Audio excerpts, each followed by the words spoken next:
Lectura del libro de Isaías. Así dice el Señor, el Santo de Israel. Pueblo de Sión, que habitas en Jerusalén, no tendrás que llorar, porque se apiadará a la voz de tu gemido. Apenas te oiga, te responderá. Aunque el Señor te dé el pan medido y el agua tasada, ya no se esconderá tu maestro. Tus ojos verán a tu maestro. Si te desvías a la derecha o a la izquierda, tus oídos oirán una palabra a la espalda. Este es el camino, camina por él. Te dará lluvia para la semilla que siembras en el campo, y el grano de la cosecha del campo será rico y sustancioso. Aquel día tus ganados pastarán en anchas praderas. Los bueyes y asnos que trabajan en el campo comerán forraje fermentado, aventado con bieldo y horquilla. En todo monte elevado, en toda colina alta, habrá ríos y cauces de agua, el día de la gran matanza, cuando caigan las torres. La luz de la cándida será como la luz del ardiente, y la luz del ardiente será 7 veces mayor. Cuando el Señor vende la herida de su pueblo y cure la llaga de su golpe. Palabra de Dios. Dichosos los que esperan en el Señor. Alabad al Señor, que la música es buena. Nuestro Dios merece una alabanza armoniosa. El Señor reconstruye Jerusalén, reúne a los deportados de Israel. Él sana los corazones destrozados, venda sus heridas. Cuenta el número de las estrellas, a cada uno la llama por su nombre. Nuestro Señor es grande y poderoso, su sabiduría no tiene medida. El Señor sostiene a los humildes, humilla hasta el polvo a los malvados.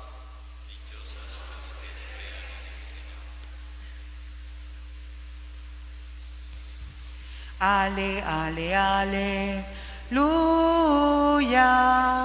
Ale, ale, aleluya.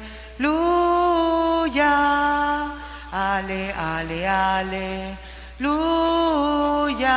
Aleluya, aleluya. Aleluya, aleluya.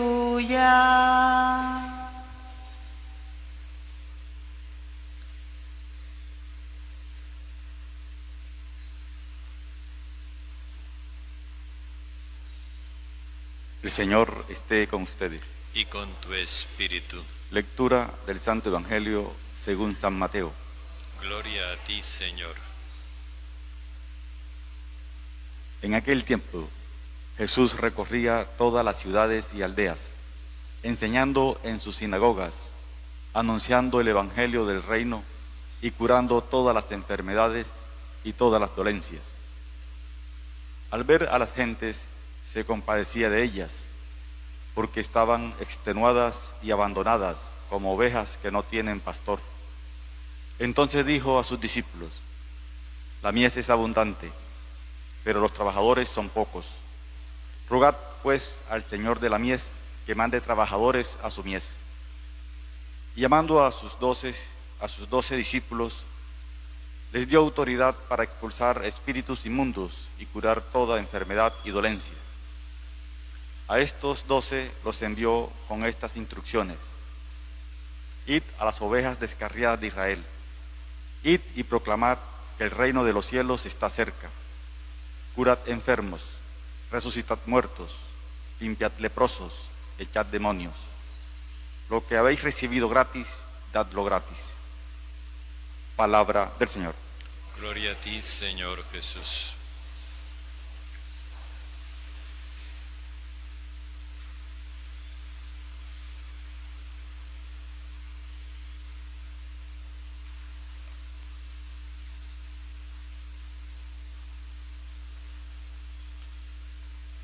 Durante toda esta semana hemos estado meditando en las condiciones de vida y de convivencia que se requieren para que se cumpla la promesa de Dios. Dios no quiere una humanidad sufriente, ni agobiada, ni amargada. Dios quiere una humanidad feliz. Y por eso las lecturas que escuchamos a lo largo de la semana nos han presentado el panorama de una convivencia lograda. No es suficiente una vida singularmente exitosa, porque podría haber, como de hecho se da en nuestra historia, vidas singularmente exitosas a costa de la desdicha y la desgracia de muchedumbres. Entonces, el proyecto de Dios no es que unos triunfen y a los otros, bueno, ellos verán a ver cómo les va. No, el proyecto de Dios es que toda la humanidad logre esa plenitud en la vida y en la convivencia. Para esto se requiere no una mano fuerte que imponga un orden que se acate, como ha sucedido a lo largo de la historia y sigue sucediendo hoy, pensando que el bienestar de la sociedad depende de un gobierno tiránico, dominante, fuerte, que imponga el orden. En algunos países a los ladrones les cortan la mano, en otros países a los violadores los mutilan, en otras partes los condenan a muerte por cosas pequeñas. En fin, se crea un orden de terror. Tampoco camina Dios por ahí. Esa cuestión del miedo no le funciona a Dios, porque Dios lo que quiere es gente que actúe por amor. Y entonces por eso las dos condiciones básicas para lograr este nuevo orden que Dios propone son la libertad y la vida, que son los dos componentes de la promesa que Dios le hizo a Abraham. Al finalizar la semana llegamos a eso. Ayer meditábamos en la libertad y cómo esa libertad comienza desde dentro, desde el interior de la persona, y culmina en la libertad para amar, sin ataduras, sin resentimientos, sin odios.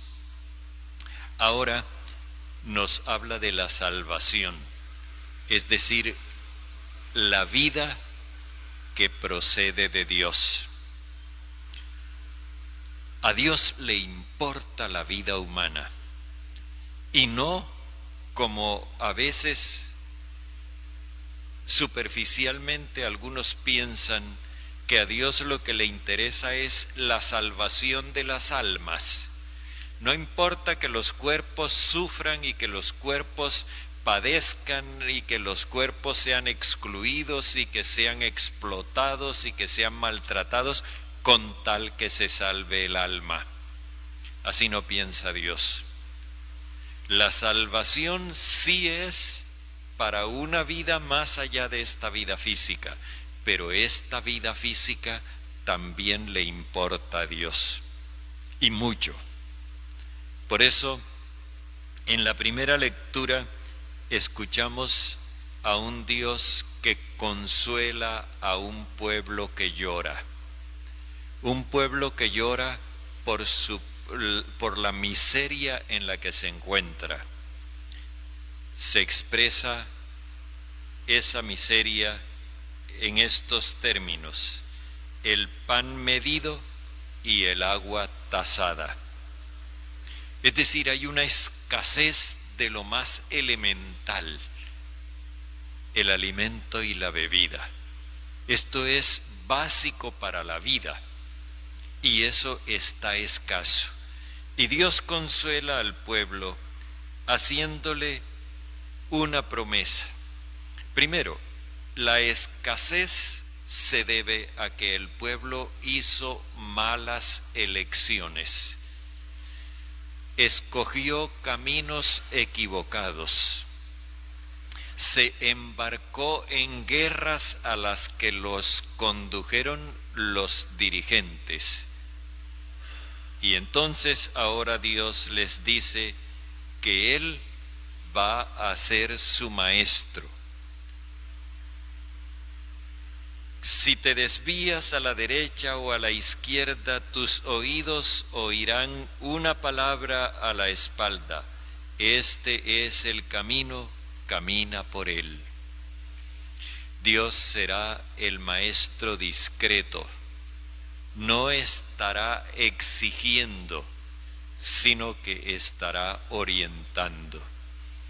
Y luego dice, Él te dará lluvia para la semilla que siembras en el campo, y el grano de la cosecha del campo será rico y sustancioso.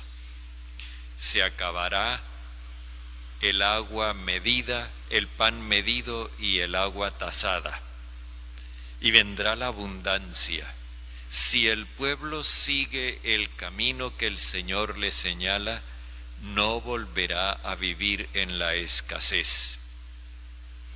La abundancia la presenta en unos términos en que primero se regocijan los animales. Esto es una parte importante. Dice, aquel día tus ganados pastarán en anchas praderas, los bueyes y los asnos que trabajan en el campo comerán forraje fermentado. Hay un proverbio árabe que dice que el forraje dulce es grato para los animales, pero que el forraje salado, o que aquí se dice forraje fermentado, es como una mermelada para ellos. Aquí le está prometiendo precisamente forraje fermentado. Los animales van a disfrutar de una buena alimentación, los hombres también, pero en medio de eso dice que de toda colina, esto es una imagen audaz, de toda colina y de todo monte elevado brotarán ríos y cauces de agua, y que esto será en reemplazo de las torres de guerra que ellos estarán construyendo. En vez de la guerra vendrá la paz, y la paz traerá la abundancia. Y entonces también la luz que inundará la nación será muchísimo mayor. La luz de la cándida es la luna. La luz de la cándida será como la luz del ardiente. La luna brillará como el sol, y la luz del ardiente será 7 veces mayor. Es como para indicar que en medio de las tinieblas, de la opresión, de la desdicha y la desgracia que vive el pueblo, brillará una luz esplendorosa de fiesta. Y esto significará que el Señor ha vendado la herida de su pueblo y ha curado su llaga. Esta promesa de vida es la que Jesús muestra cumplida cuando Él va en primer lugar anunciando la buena noticia del reinado de Dios. El hecho de que Dios venga a reinar significa que se cambia el orden social. Ya no vamos a estar bajo el dominio de los tiranos. Ya no vamos a estar sujetos a la improvisación de los que buscan intereses oscuros. Ahora el Señor viene a gobernar el mundo, pero Dios no gobierna, como lo decíamos antes, por imposición, sino por la libertad de los hombres. Entonces, por eso presenta a Jesús anunciando una buena noticia que cura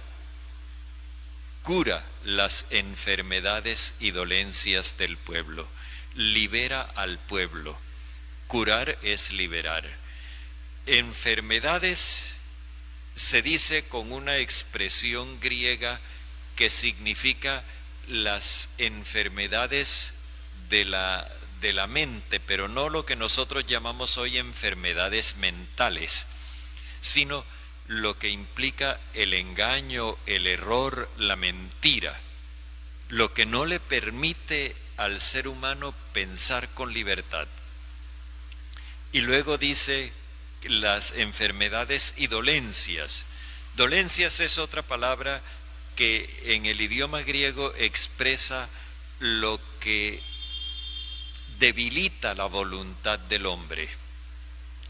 Luego, cuando hace ver qué es lo que ellos van a expulsar, dice: expulsen espíritus inmundos y expulsen demonios. Allí encontramos los dos ingredientes. El espíritu inmundo es esa mentalidad contraria a la palabra de Dios. El demonio es ese odio contrario al amor de Dios. Los discípulos no ven las cosas como Jesús. Como vimos hace 2 días, los discípulos son ciegos, y no son ciegos que recuperen fácilmente la visión. Jesús les muestra el camino, ellos lo ven, pero vuelven a recaer en su visión vieja, en su manera de ver. Los discípulos no ven la realidad como Jesús. Por eso Jesús, al ver a las gentes, se conmovía por ellas, porque estaban extenuadas, abandonadas, como ovejas que no tienen pastor, es decir, como un pueblo que no tiene dirigencia. Y les dice a los discípulos: miren, hay una cosecha maravillosa para recoger, pero no hay quien la recoja. Jesús no ve esa situación como un desastre sin solución. Él ve esa situación como una oportunidad para anunciar el reinado de Dios. Pero se necesita que haya quien le meta el hombro a esa tarea. Pónganse a disposición de Dios para que Él se valga de ustedes para ayudar a la gente y los dota de autoridad. Autoridad en la Biblia no significa mando.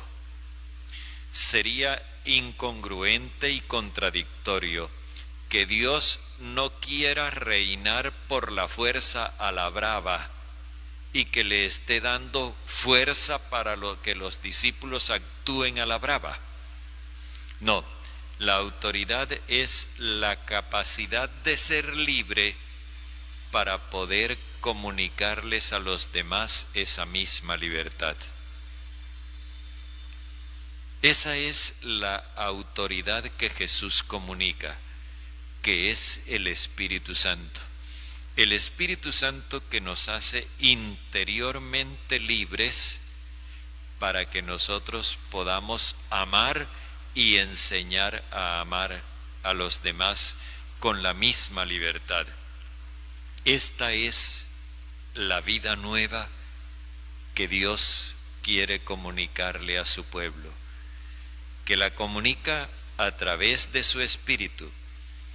Una cosa que nos llama la atención y que mañana la vamos a ver también en el Evangelio, es que Dios nunca ha tenido un plan mezquino en relación con la humanidad. Dios nunca se ha propuesto que los seres humanos seamos subordinados suyos. Cuando la palabra de Dios nos dice que el propósito divino es que nosotros seamos hijos de Dios, no podemos olvidar que el concepto de hijo en la Biblia implica la igualdad. Un hijo es como su padre. De hecho, nosotros no podríamos llamar hijo nuestro a un burro o a un perro, porque no hay igualdad. Un hijo es como nosotros. Pues bien, esto implica que el proyecto de Dios, al darnos su espíritu y hacernos sus hijos, nos da una calidad de vida como la suya.